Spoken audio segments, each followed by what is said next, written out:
Hello welcome and नमस्ते सबैजनालाई हाम्रो च्यानल ब्याङ्किङ प्रिपरेसनमा आजको टपिक रहेको छ मोनेटरी पोलिसी 2077-78 अन्तर्गत बिग मर्जरमा कस्तो व्यवस्था रहेको छ र एनर्जी सेक्टरमा के कस्ता व्यवस्थाहरू रहेका छन् भन्ने विषयमा हामी छलफल गर्न जाँदैछौँ। यो भिडियोलाई अन्त्यसम्म हेरेर साथ दिनुहोला। अब ढिलो नगरी फर्स्ट पोइन्ट डिस्कस गरिहालौँ। बिग मर्जर अन्तर्गत bank and financial institutions including micro finance institution will be encourage for merger and acquisitions. यसले के भनेको छ भने सम्पूर्ण खालका ब्याङ्क एन्ड फाइनेन्सियल इन्स्टिट्युसनहरूलाई चाहिँ मर्जरमा जान अथवा एक्विजिसनमा जानको लागि चाहिँ प्रोत्साहन गरिनेछ भनेको छ नेपाल राष्ट्र ब्याङ्कद्वारा। नम्बर सेकेन्डमा रहेको छ NRB has made the big merger voluntary if the commercial bank start joint operate in accordance with the merger and acquisitions policy by ASAR 2078, the central bank will offer the following additional incentives from the date of commencement of joint operation to ASAR 2079 in addition to the existing facilities भनेको छ।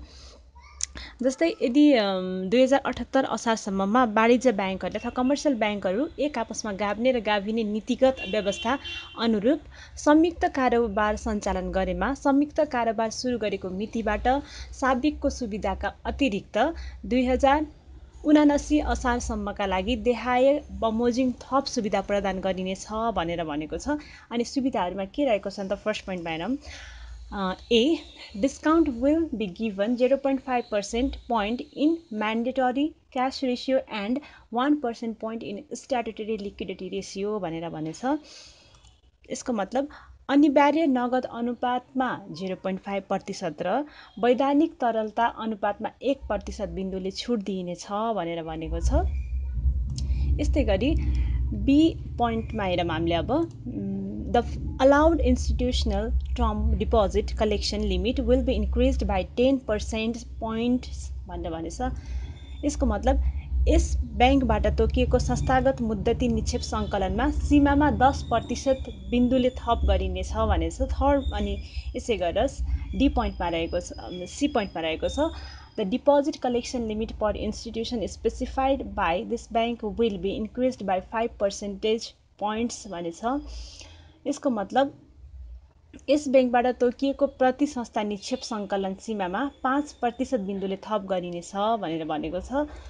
Similarly, the last point is the existing provision that a member of board of directors and high-ranking employee shall not be allowed to join any other organization licensed by this bank for at least 6 months after removal from office shall not be applicable भनेको छ।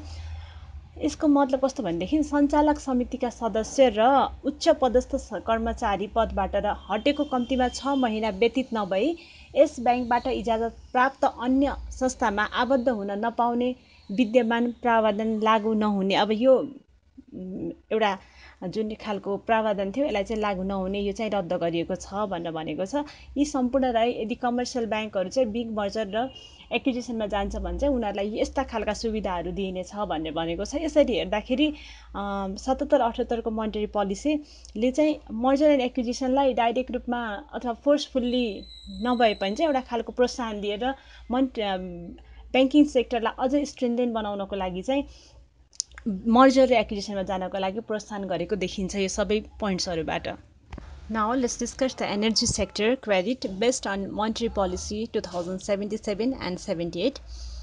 First point is, in order to promote energy self-reliance and to support the government of Nepal's targets of generating 5,000 megawatt of hydropower during the 15th plan period, the central bank has made a provision for commercial banks to invest at least 10% of their total credit investment in the energy sector by ASAR in 2081.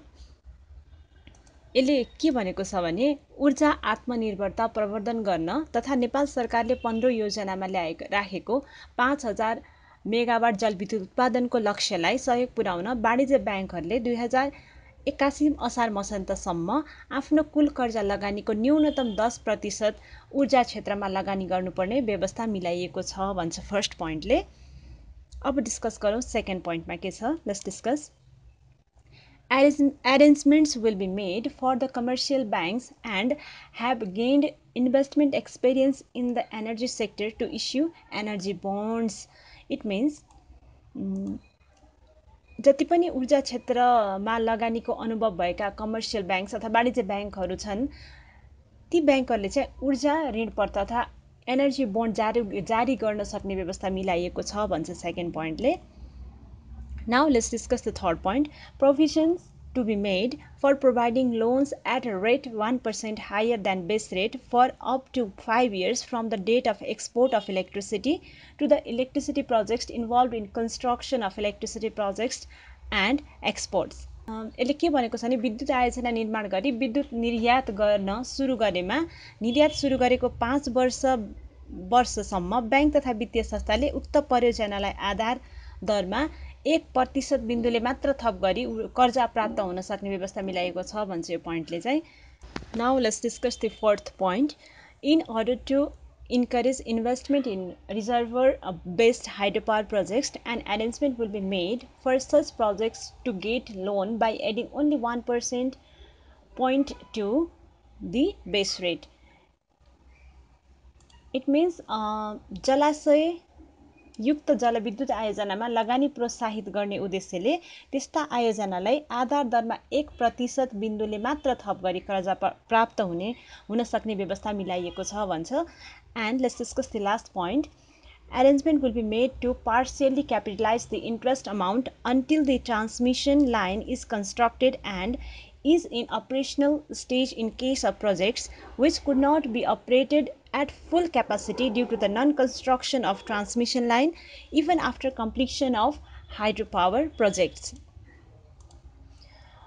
जस्तै जलविद्युत आयोजना सम्पन्न भई उत्पादन प्रारम्भ गरे तापनि कतिपय जलविद्युत आयोजनाहरू प्रसारण लाइन निर्माण नभएको कारणले पूर्ण क्षमतामा सञ्चालन हुन सकेका छैनन् हैन। त्यस्तो हकमा चाहिँ प्रसारण लाइन निर्माण भई सञ्चालनमा नआउँदासम्मको लागि ब्याज रकम आंशिक रूपमा पुँजीकरण गर्न यस ब्याङ्कको स्वीकृति लिनुपर्ने व्यवस्था मिलाइएको छ भनेर भन्छ लास्ट पोइन्टले। यो सबै रह्यो एनर्जी सेक्टरमा के कस्ता व्यवस्था रहेको छ त मोनेटरी पोलिसी 2077-78 अन्तर्गत रहेर भन्ने विषयमा। आजको भिडियोमा यति नै। तपाईहरुलाई कस्तो लाग्यो यो भिडियो प्रतिक्रिया दिन नबिर्सिनु होला। ओके, यदि तपाईहरुलाई यो भिडियो मन परेको छ भने लाइक, कमेन्ट र सब्स्क्राइब गर्न पनि नभुल्नु होला। Thank you.